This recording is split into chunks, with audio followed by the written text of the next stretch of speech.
Today we're talking about anxiety. If you ever felt anxious but couldn't explain why, like your heart's racing or your stomach's in knots, you're not alone. Most people just push through it, Google it, or get told it's just stress. But the truth is, there's often more going on underneath the surface. I'm Dr. Mitch Rice, board-certified family medicine physician with a focus on integrative care. And today, I'm gonna give my step-by-step approach to solving anxiety by talking about what things I'd rule out first, the blood tests that I'd ask for, small things to make me feel less anxious, and red flags that would make me want to get a closer look. So the first goal is to separate true anxiety from something that looks like anxiety. There are certain underlying medical conditions or other diagnoses that mimic anxiety but aren't. Now, there are 5 things that I rule out and look for as a possible root cause of a patient's anxiety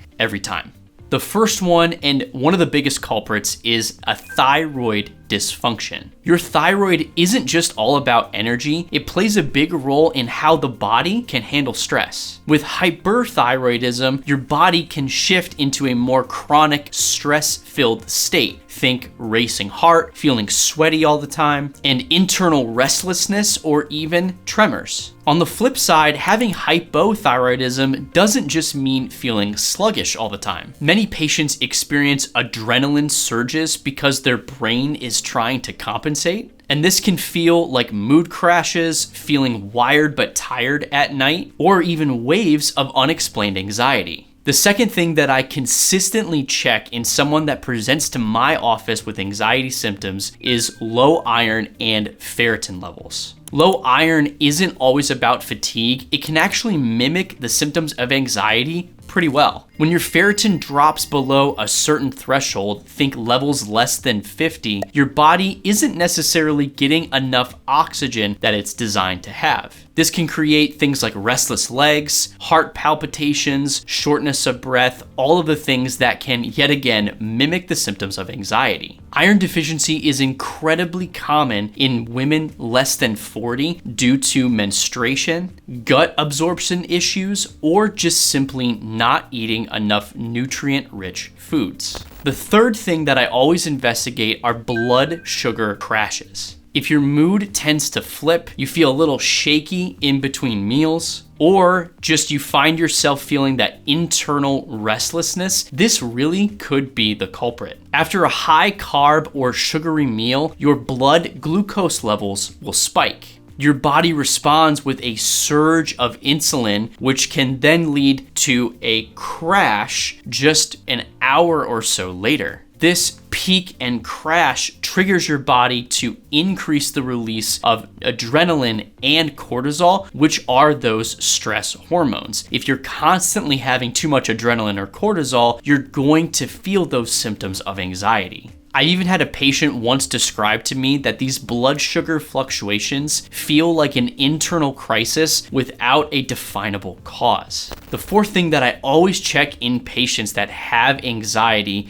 is estrogen fluctuations. Hormonal changes aren't just associated with periods, and honestly, anxiety may be the first clue. Estrogen in general has a more calming effect on the body overall. When the estrogen levels fluctuate or just steadily decline over time, the brain becomes more sensitive to those stress signals. Common signs include worsening PMS symptoms, especially into your 30s and early 40s, surges of anxiety for no real reason, and difficulty getting to sleep and falling asleep. Many women are told you're too young for perimenopause, but it honestly can happen in individuals in their early to mid to late 30s. And this is well before the periods actually start to decline. Blood work doesn't always give the full picture, and the best thing that you can do is to track your symptoms, seeing when does your anxiety get worse or when does it get better. Now, if you're looking for a way to track your symptoms that communicates the best with your doctor, I've actually designed a smart symptom spreadsheet that will log your symptoms and categorize them the exact way that doctors ask questions. So if you're interested, I'll put a link to that in the description below. And the fifth thing that I always look for someone that presents with symptoms of anxiety is POTS, or postural orthostatic tachycardic syndrome.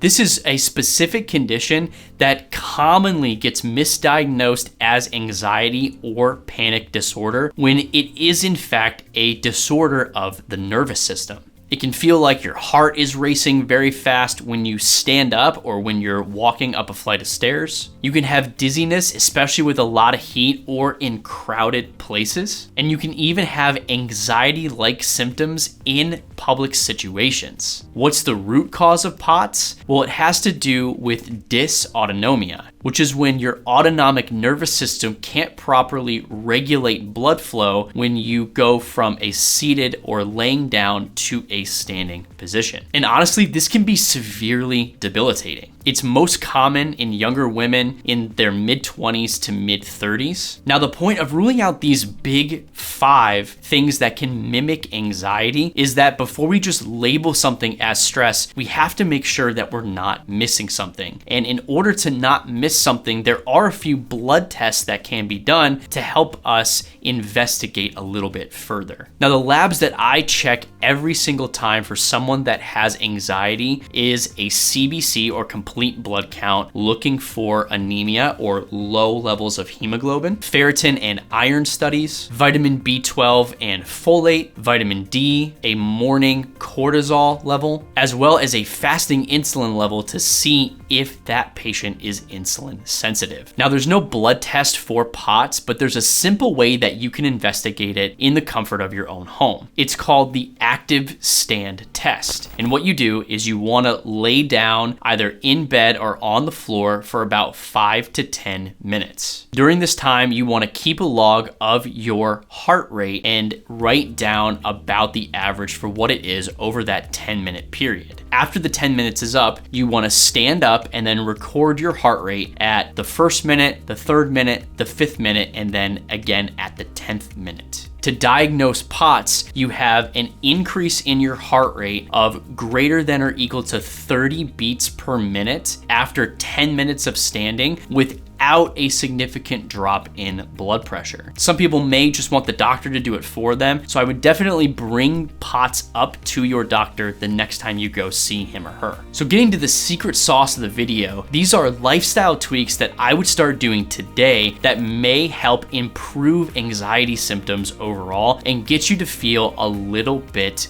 calmer. And honestly, this is the part where I combine the traditional and integrative approach to solving anxiety, and you'll see what I mean here in a minute. The first thing that I would do is to try to do a nervous system reset, which is calming down the nervous system at various points throughout the day. What I really love and my go-to is box breathing, which is essentially a breathing exercise that you can do at any time of the day to automatically reduce stress levels and help yourself feel calmer. What that entails is you breathe in for 4 seconds, you hold for 4 seconds, then you breathe out for 4 seconds, and then hold for another 4 seconds, creating a nice little box. And you repeat this over and over for about 2 to 3 minutes at a time. The other thing that's extremely beneficial for a lot of people, especially having racing thoughts and just a lot of jumbledness going on in their minds, is to write out and journal those thoughts on a semi-daily basis.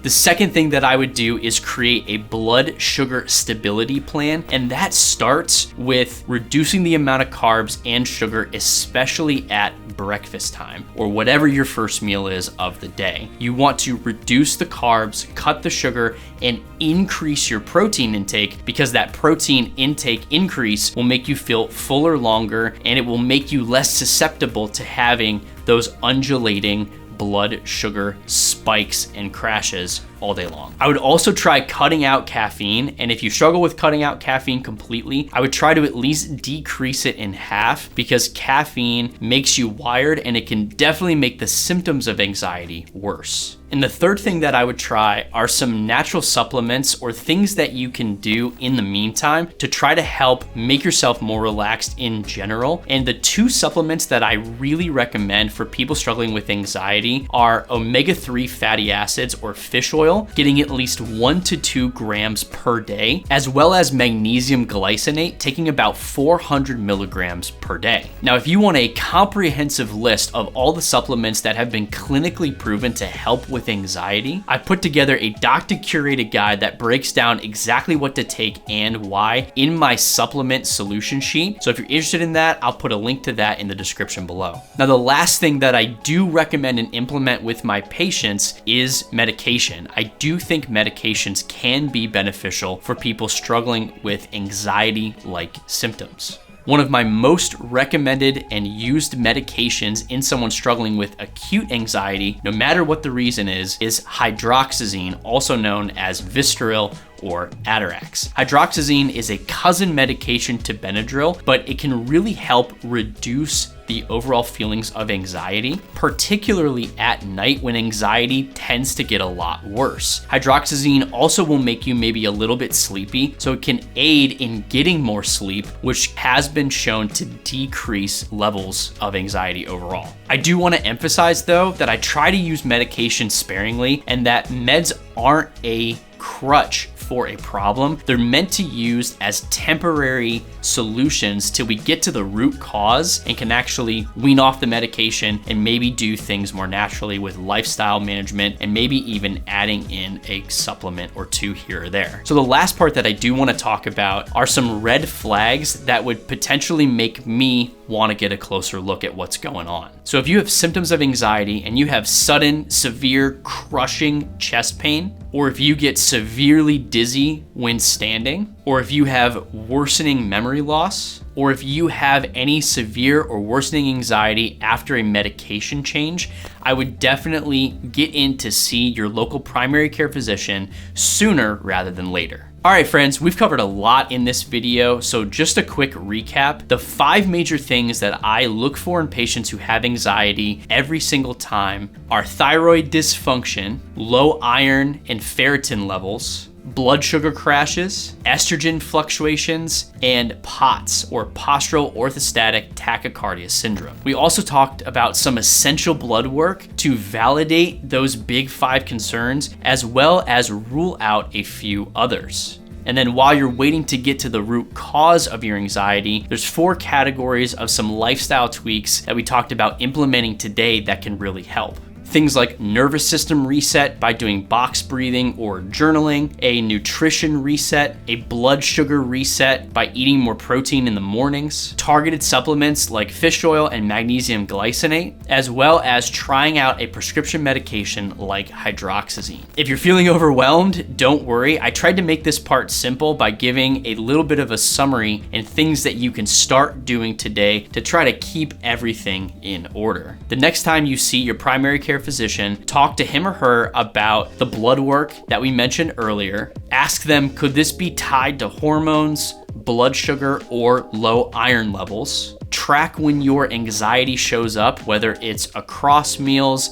or differentiating between certain parts of the day. Try swapping out a protein-rich breakfast and cutting out some of the carbs and sugar. And lastly, practice 1 daily calming habit a day, whether that's journaling or it's doing that box breathing. By the way, if this breakdown made you feel a little bit calmer and more in control of your anxiety, I definitely would recommend coming and joining our Vitals and Voices community. It's free, it's smart, and it's designed to help health-conscious individuals stop feeling brushed off. You'll get real resources and guidance, and I'll put a link to that in the description below. Finally, when anxiety was great within me, your consolation brought me great joy. This is from the book of Psalms, chapter 94, verse 19. Let's keep walking one step at a time towards health.